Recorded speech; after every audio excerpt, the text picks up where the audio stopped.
So the question is the ratio of distance traveled by a freely falling body in the first, second, third and fourth second. तो बेटा इसका answer हम रट लेंगे. इसका answer होता है आपका 1:3:5:7. ये क्वेश्चन आईआईटी में भी आया है और इसी क्वेश्चन को, इसी रेशियो को यूज करके और नए क्वेश्चन बनाए जा सकते हैं. ठीक है, तो फ्रीली फॉलिंग बॉडी है बेटा, तो किस प्रकार से क्वेश्चन दिया हुआ है उसको देखते हैं. यहाँ से मान के चलते हैं हमने किसी बॉडी को फॉल किया है, छोड़ दिया है. अब हम मान के चलते हैं वो 4 सेकंड में ही नीचे पहुंची है. ठीक, तो 4 सेकंड में नीचे पहुंची तो 1 सेकंड में यहाँ आई होगी, 2 सेकंड में यहाँ आई होगी, है ना, 3 सेकंड में यहाँ आई होगी और 4 सेकंड में यहाँ आएगी. और इसको पूरा भी सॉल्व करने की जरूरत नहीं, शुरू की 2 ऑब्जर्वेशन आप लेंगे, काम हो जाएगा आपका. ठीक है, तो ये 1 सेकंड में हुआ पहुंचा, ये भी अगले 1 सेकंड में हुआ, ये अगले 1 सेकंड में हुआ और ये अगले 1 सेकंड में हुआ. तो ये हाइट जो है ये h1 है, ये हाइट आपका h2 है, ये हाइट आपका h3 है और ये हाइट आपका h4 है.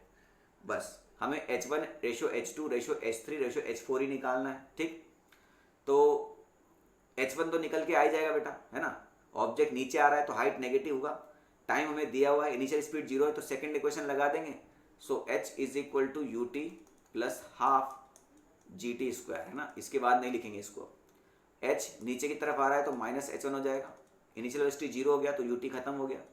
हाफ g का वैल्यू -10 चाहो तो रख सकते हो, कोई दिक्कत नहीं. टाइम कितना है 1, तो 1 का स्क्वायर 1 ही होता है. ये माइनस से माइनस खत्म हो जाएगा तो h1 कितना आ गया बेटा अपना 5 मीटर. इसमें कोई डाउट नहीं. अब आप h2 निकालेंगे तो क्या करेंगे बेटा, एक ध्यान रखना, इस पूरी हाइट को हम क्या मान लेते हैं, कैपिटल H2 मान लेते हैं. इस पूरी हाइट को हम क्या मान लेते हैं, कैपिटल H2. तो अगर हमें स्मॉल h2 चाहिए तो ये क्या हो जाएगा, this will be h2 minus h1. Clear हुआ ना. तो h2 के लिए फिर से क्या कर दो आप, सेकंड इक्वेशन लगा दो, मगर टाइम कितना हो जाएगा इस केस में, 1 सेकंड और 1 सेकंड 2 सेकंड. तो माइनस h2, u तो बेटा आपका 0 ही, ऑब्जर्वेशन यहीं से कर रहे हैं. हाफ g का वैल्यू -10 रख दो और टाइम कितना हो गया 2, तो 2 का स्क्वायर कितना हो जाएगा 4. ये माइनस से माइनस खत्म करो, 2 से 4 जाएगा बेटा अपना 2 बार. तो h2 कितना हो जाएगा बेटा अपना 20. तो स्मॉल h2 कितना हो जाएगा 20 माइनस 5, तो ये हो जाएगा आपका 15 मीटर. बस ये 2 ही काफ़ी है. अगर आपको थर्ड भी करना है, फोर्थ भी करना है तो करिए शौक से. ये पूरा हाइट आप h3 मान लीजिए, है ना, ये पूरा हाइट आप h3 मान लीजिए. और अगर आपको h3 निकालना है, स्मॉल h3 निकालना है, ये वाली हाइट निकालनी है, तो ये आपका h3 माइनस h2 हो जाएगा.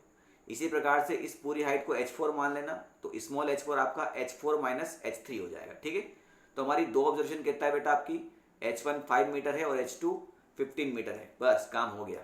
तो h1 है 5 मीटर, दूसरा है 15 मीटर, तीसरा और चौथा कुछ नंबर होगा हमें नहीं पता. तो h1 कितना 5 से कट जाएगा बेटा ये, तो ये हो जाएगा 1:3. तो अगला रेशियो 5:7 ही होगा, क्योंकि और दूसरा कहीं यहाँ पर है भी नहीं. यानी अगली हाइट आपकी कितनी आ जाएगी 25 और अगली हाइट आ जाएगी आपकी 35. तभी तो ये 5 से इस प्रकार से कटेगा. अब इसका यूज़ कहाँ किया जा सकता है, तो इस प्रकार से किया जा सकता है भाई कि एक ऑब्जेक्ट फ्रीली फॉल हो रहा था, तो पहले सेकंड में वो 10 मीटर गिरा, दूसरे सेकंड में वो कितना गिरेगा, तो पहले सेकंड में 10 मीटर गिरा, यानी 1:3 हो जाएगा. तो 1:10 के बराबर है, तो 3 कितने बराबर हो जाएंगे 30 मीटर के बराबर.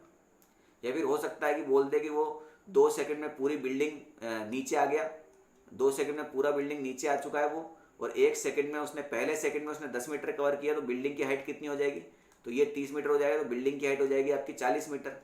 इस प्रकार से क्वेश्चन नए बनाए जा सकते हैं. ठीक है.